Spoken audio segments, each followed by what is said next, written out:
Okay, let's bring in our panel, the two Michaels tonight. Michael Kroger, Michael Costa, welcome to the program. Happy New Year to you both. Good evening. Happy New Year, and you, Chris, and you. Gee, you're looking fresh. You've been obviously to the tanning salon or somewhere. You're looking fantastic. Well, me or my Labor friend? Michael Costa looking better than you, Michael Kroger, I'm sorry. Oh, dear. Oh, I'm looking sorry. great, am I? It's because of the humidity and rain up.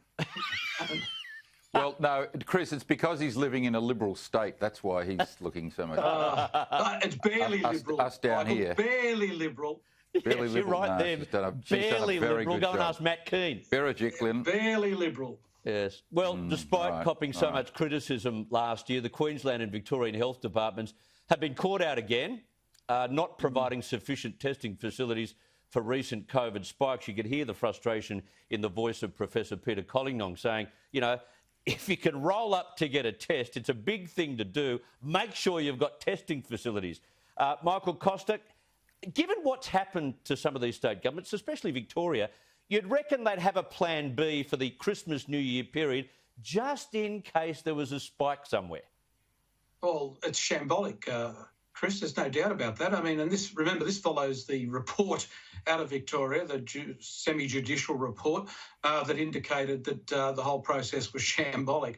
What I can't understand is they have the timing under their control. They could have staggered the timing of these people back into the states if that's what they chose to do. You could have said, Zone A, Zone B, come today, Zone, B come tomorrow. You could have managed this and you could have the facilities there. But to have people waiting for 6 hours and not have enough people to do it just shows how shambolic this is. There's no plan. And, I again say that the Commonwealth does need to step in here.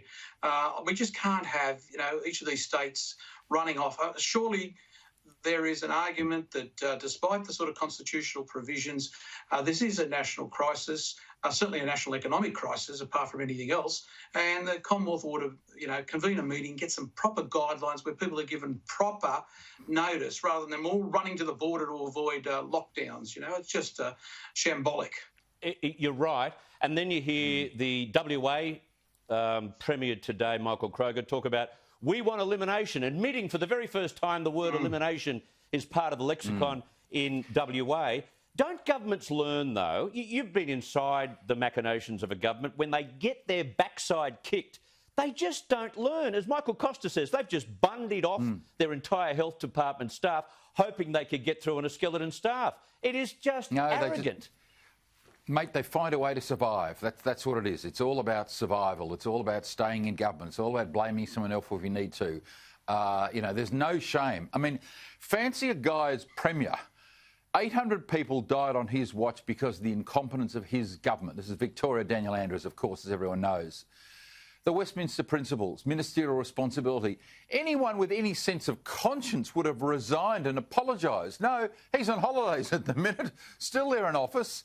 When Morris went on holidays, by the way, during the bushfires, he got pilloried nationally in all of the press. Andrews is on holidays. The Liberal Party here in Victoria have called him to come back. Not a word from him. Not a word from him. And as Michael Costa correctly says, it is a shambles here in Victoria. You would think there should have been people on standby to do the testing. We said weeks ago on this show there'd be, and I said, I think Michael Costa agreed, there would be another outbreak in Victoria. There will be other outbreaks in the other states. It's just a matter of time until everyone's been vaccinated.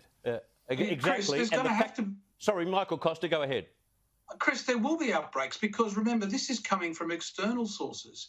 It's all very well to talk about an elimination strategy. You're still bringing people into the country that either have COVID or have been in circumstances that could lead to them having COVID. And, we're not talking about closing that part of the movement of people internationally. And whilst we're not talking about that, we're going to have outbreaks. I'm not suggesting you do that, but you certainly got to put some proper procedures into place when you bring people in. There's nowhere else this could have come from. If we've eliminated it, allegedly, where else has it come from? It's come from overseas, has it not? Exactly. I just wonder, and I think I raised this with you guys just before I went on my break, but why we don't have some sort of system that says when you depart from a foreign country coming to Australia, you've got to provide your certificate that says you've been COVID negative, and then you can come in, because that would greatly reduce the numbers going into hotel quarantine that actually are positive. We're finding them left, right and centre. But anyway, that's for another day. What are your thoughts on mask wearing in New South Wales, Michael Kroger? I got the feeling that there was an epidemiological pylon by the scientists, and the New South Wales Health Department thought, well, let's reduce the noise. Let's bring in mandatory masks. We haven't done it all along. And look, on the very day that they bring in mandatory masks, there's a zero locally transmitted score. Look, mate, the truth of the matter is this. If it makes a difference, which all the evidence says it does, what's the problem with wearing a mask? I mean, is it awkward? Yes. Is it annoying? Yes. Does it make it difficult for you to breathe? Yes. But in terms of people having demonstrations and seeing their human rights are being infringed, I mean, you know, no more so than having to drive on the left side of the road. I mean, quite frankly, or having to wear a seatbelt. I mean, this is a nonsense. Yeah. I mean, you know, yes, do you look silly wearing a mask? Of course you do. But, you know, hello, there's 1.7 million people who've died because of this worldwide pandemic. If you're asked to wear a mask when you're in a busy shopping centre, in a street, in a club, in a hotel, even, you know, at home, if there's 15 visitors, is it a big deal? No, for goodness sake, it isn't. I mean, but obviously, do you have to wear a mask on your farm, if you're on the land, on your own? Of course you shouldn't. But anywhere there is a cluster of people, for goodness sake, if that's all people have got to worry about, we've got serious first world problems here, Chris. The tourism bodies, Michael Costa, they're tearing their hair out again because of the closure of the borders. That's the third closure of the borders we've had so far. Surely we need a federal policy, or you tell me, is it constitutionally impossible that we shouldn't have a federal policy directed by the Commonwealth Medical Unit that says we close borders based on the number of average infections overnight in various clusters? We all understand that, so that the whole country understands. Because right now I get paid to understand all this stuff and I'm confused. Yeah, look, Chris, I'm 100% in agreement with that. I mean, the reality is that they need not only a federal approach to this, they need guidelines that are consistent, that apply in each of the regions, and more importantly, they also need some sort of trigger mechanism that gives people due notice of these events, so that they can, you know, rebook. You know, you've got people on the road being told to turn back. It's just chaotic. You know, we're letting ourselves down by shambolic management of this process. 50,000 Victorians trying to get over the border, Michael Kroger, getting back to their family. Hopefully they've got places to stay. How ridiculous.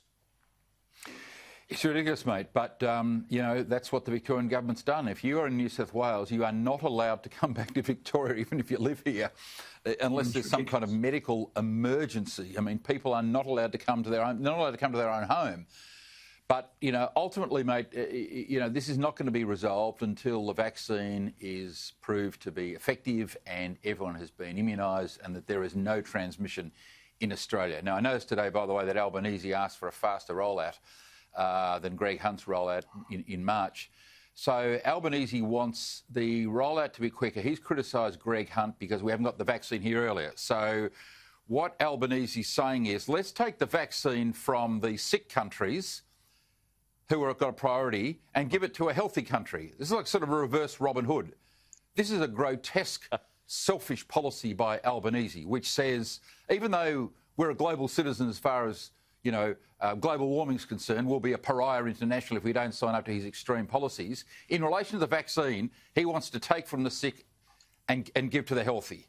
And that's grotesque. And that's why Albanese is not fit to be Prime Minister of this country or even leader of the Labor Party. It is an astounding point to press. I can't believe it. I couldn't believe it when I saw him do that today.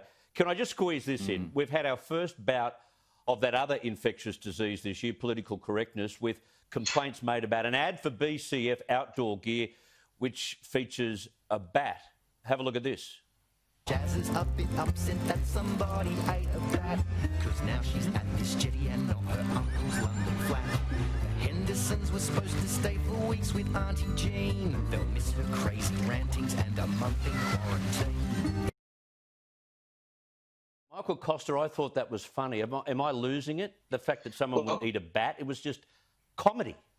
Well, it was certainly comedy, but I've got to say, look, it was good to see Aussie battlers, and the emphasis on the bat, having a good time. I mean, in these circumstances, I thought that ad is, a terrific ad, and I think that whoever complained, I wouldn't be surprised that the company behind the ad complained, because everybody's watching this ad now, and it's a good ad.